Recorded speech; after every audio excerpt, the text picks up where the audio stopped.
Assalamualaikum warahmatullahi wabarakatuh. Rabbi shrah li sadri wa yassir li amri wahlul 'uqdatam min lisani yafqahu qawli. Allahumma akrimna bil ilmi wal fahmi wa sahhil lana li fuhumi ulumi wal ma'lumat. Asyhadu an la ilaha illallah wa asyhadu anna Muhammadar rasulullah. Tayyib. هذا اليوم سنتعلم درس الثالث يعني في الورثة. Ya baik, hari ini kita akan belajar tentang yaitu pelajaran ketiga pada warathah, yaitu pembagian harta warisan. Jadi, yani taqsimu bi'itibari asbabil irsi yang qasimu ila thalathah.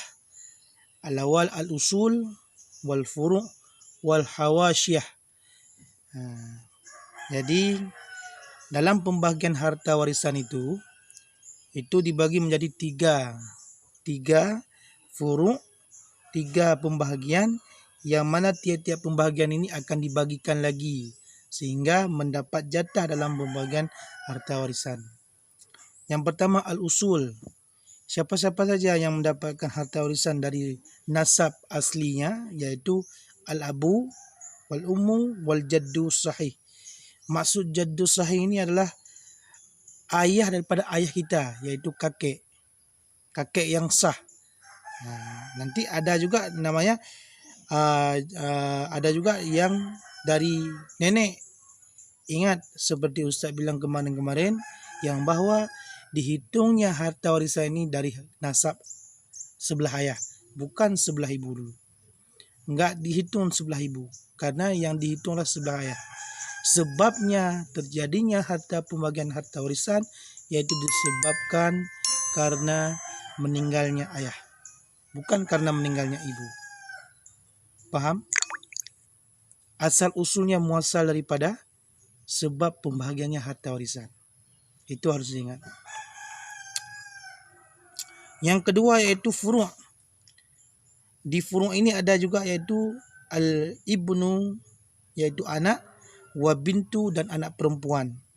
Wa ibnul ibni adalah anak daripada anak, yaitu cucu daripada ayah kita. Contoh, kita menikah, ada anak, itulah namanya ibnul ibni. Wa bintul ibni, anak daripada adik perempuan kita, itu mendapat harta warisan. Wa insafala, dan ke bawahnya, tapi dari nasab ayah, bukan dari nasab ibu. Ingat ya. Kemudian hawashi ini maksudnya adalah karabah, baik yang dekat, karibah, ataupun ba'idah, ataupun yang jauh. Yang karibah dengan kita siapa? Akhul syaqiq, yaitu saudara laki-laki yang sekandung. Uktus syaqiqah, yaitu saudara perempuan yang sekandung. Wa akhulil abi, yaitu abang daripada ayah kita. Itu mendapat, seperti kemarin Ustaz bilang, bila ayah kita meninggal dan anak daripada ayah kita itu merupakan adalah anak perempuan semuanya, maka hak wali ada. Itu harus diingat tuh. Kemudian wa uqtul abi, yaitu kakak perempuan daripada ayah kita, itu juga dah dapat. Ingat, bukan dari mama kita ya, dari ayah kita, walaupun dia perempuan dah dapat. Wal akhu lil ummi, abang daripada mama kita, yang laki-laki, ingat, yang laki-laki. Dan wa ukhtu lil ummi, dan kakak daripada mama kita. Jadi itulah yang mendapatkan harta warisan. Paham ya? Kemudian hawashi ba'idah yang mana saja? Yaitu al-ummu syaqiq, paman ataupun adik daripada abang ayah kita yang sekandung. Sekandung apa maksudnya? ada kita, ada adik kita laki-laki.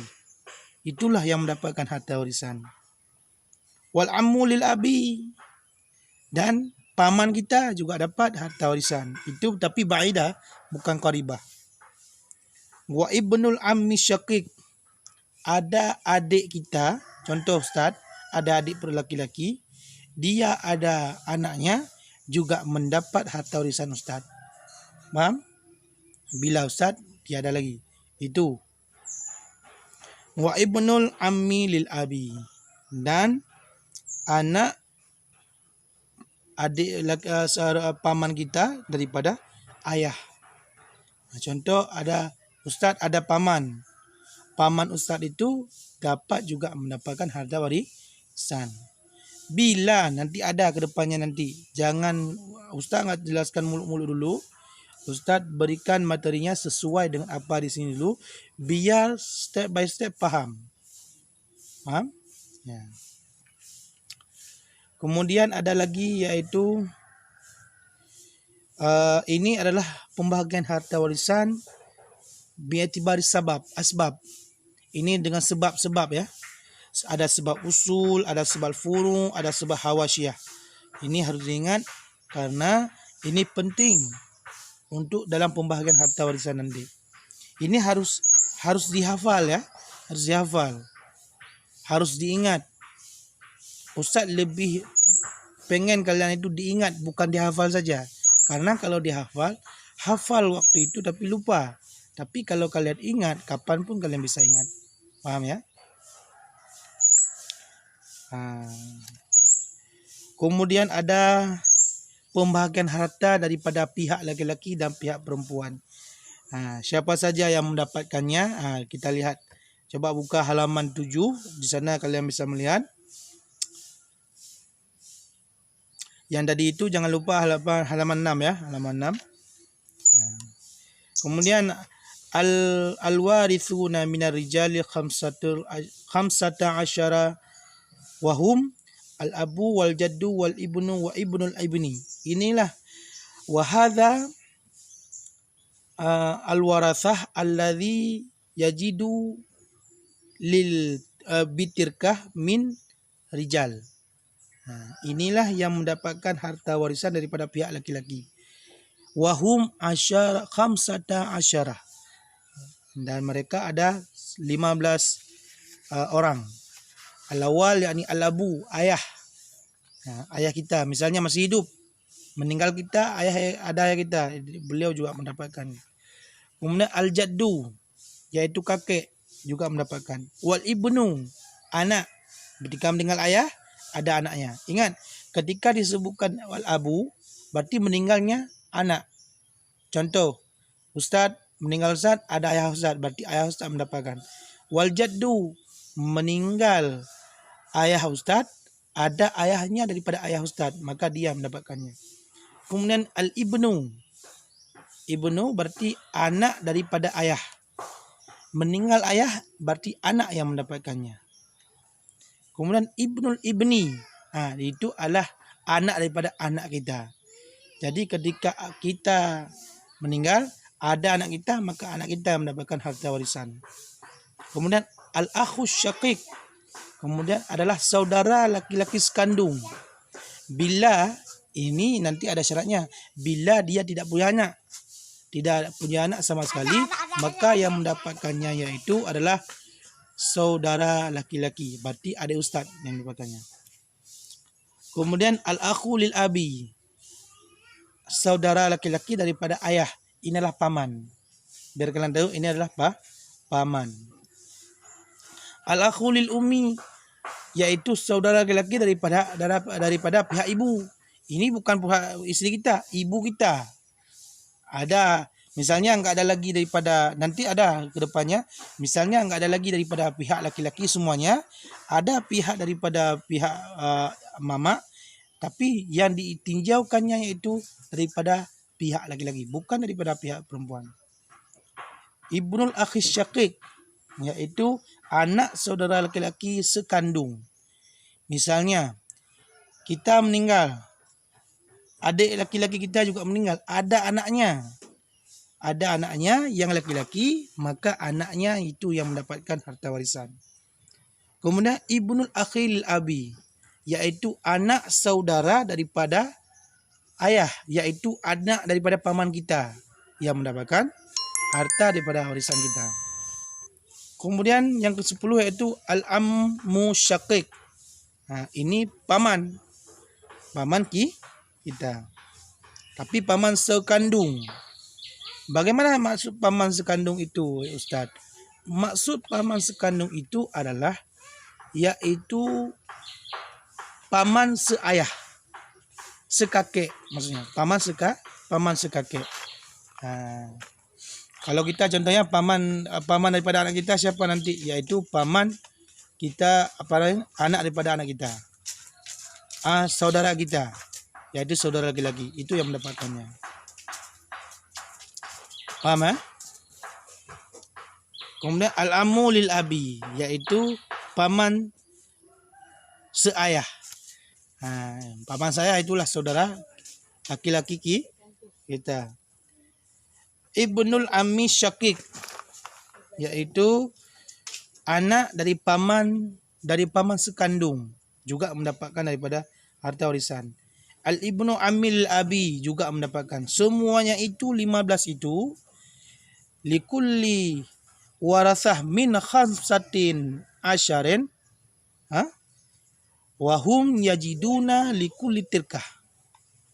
Hadha al-aqrabun yakul al-aqrabun wa hadha minar rijal, taksimu warasah minar rijal. Inilah yang mendapatkan mereka semua pihak daripada laki-laki. Ini semua laki-laki semua. Yang 15 ni semua daripada pihak laki-laki. Inilah yang mendapatkannya. Tapi al-furudu minal muqaddaratil fi Quran nanti ke depan. Berapa mendapatkannya, berapa sper, berapa pembagian ukurannya berapa, ini semuanya di depan nanti. Tapi sekarang kita di sini kita belajar dulu siapa-siapa saja yang akan mendapatkannya harta warisan. Kemarin kita sudah belajar yaitu tentang irsun, kan? Apa yang masuk irsun?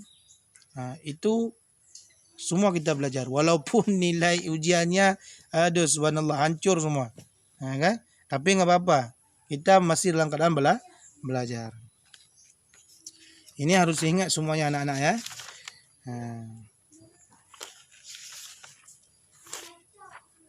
Kemudian coba lihat lagi al-warathat minan nisa ashrun, yaitu pembahagian harta warisan daripada pihak perempuan. Mereka ada 10. Ingat, daripada pihak laki-laki ada 15, daripada pihak perempuan ada 10. Itu harus diingat. Yang pertama ummun, mama. Meninggal ayah kita, ada mama masih ada mama kita, maka mama kita juga mendapatkan harta warisan. Kemudian al-jaddatu minal ummi. Misalnya ada meninggal ayah kita, mama kita yang ada lagi. Ingat, ketika disebutkan al-jaddah minal ummi berarti mama kita yang ada lagi. Ya kan? Mama kita yang ada lagi, ayah kita pun ada lagi. Ada nenek kita, maka beliau mendapatkan harta warisan. Kemudian al-jaddatu minal abi. Ingat, ketika disebutkan nenek daripada ayah, maka yang meninggal siapa? Maka yang meninggal adalah yaitu ayah, mama yang meninggal. Al-jaddatu minal abi, berarti yang meninggal adalah ayah kita. Maka nenek daripada ayah kita itu mendapatkan juga harta warisan. Kemudian yang kelima yaitu al-bintul binti. Al-bintul binti dia adalah anak perempuan daripada perempuan, maka juga dapat harta warisan. Paham? Kemudian al-ukhtu syaqiqah, saudara perempuan sekandung, juga mendapatkan harta warisan. Kemudian al-ukhtu lil abi, yaitu saudara perempuan daripada pihak ayah, juga mendapatkan harta warisan. Semuanya itu Al-ukhtul lil ummi juga mendapatkan harta warisan. Kemudian az-zaujah, isteri kita juga mendapatkan harta warisan. Al-mu'tiqah ini iaitu hamba yang dimerdekakan juga mendapat harta warisan. Seperti Ustaz bilang kemarin, iaitu pada pembahasan mungkin ada sebagian yang Ustaz jelaskan, iaitu seperti hamba sahaya al-wala di asbabul irsi. Itulah yang mendapatkan harta warisan. Disebab misalnya ada tuannya, tapi sekarang ada lagi. Jangan disebutkan pembantu itu adalah sebagai hamba, jangan. Yang dimaksud dengan hamba yaitu ada peperangan antara kaum muslimin dengan kaum kafirun. Ketika berperangnya mereka, menanglah kaum kafirun, menanglah kaum muslimin, sehingga ada kaum kafirun yang mengalah dari dalam peperangan, sehingga orang Islam mengambil mereka sebagai tawanan mereka. Itulah yang dinamakan dengan hamba. Paham semua ya? Jadi ketika dimerdekakan itu gimana? Jadi ketika dibeli oleh seorang hamba, oleh seorang tuan, sayyid, bukan sayyid daripada keturunan Rasulullah, tuan dalam mazhab sayyid, jangan salah paham. Jadi ketika dibeli oleh sayyid, maka dibilang oleh sayyid, saya merdekakan kamu daripada hamba saya. Maka merdeka dia menjadi orang biasa seperti kita. Itu ketika dia meninggal, maka juga mendapatkan harta warisan.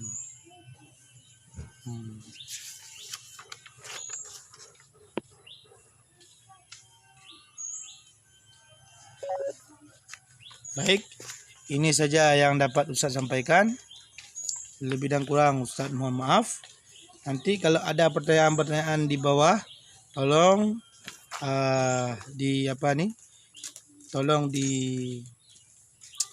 ditulis dan ditanyakan kepada Ustaz.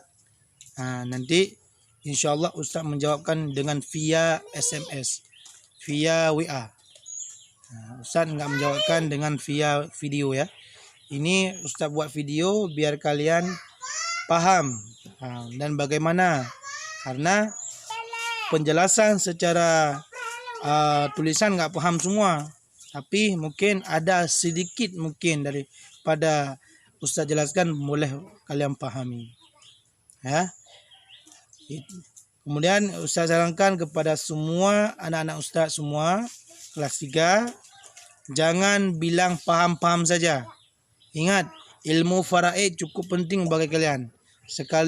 Kalian sekarang remehkan, nanti suatu saat ilmu faraid ini sangat berguna bagi kalian. Apalagi kalian semua ada ayah, ada ibu, ada adik, dan ada saudara-saudara kalian. Kalau kalian salah dalam memahami ilmu faraid, enggak mau belajar ilmu faraid, ketika ada waktunya perlunya ilmu faraid, kalian akan menjadi khawatir ataupun menjadi sesuatu yang mungkin menyesal nanti ke depan. Ingat, fanadamatu uqba lima yatakassal. Syukran ala ihtimamikum. Assalamualaikum warahmatullahi wabarakatuh.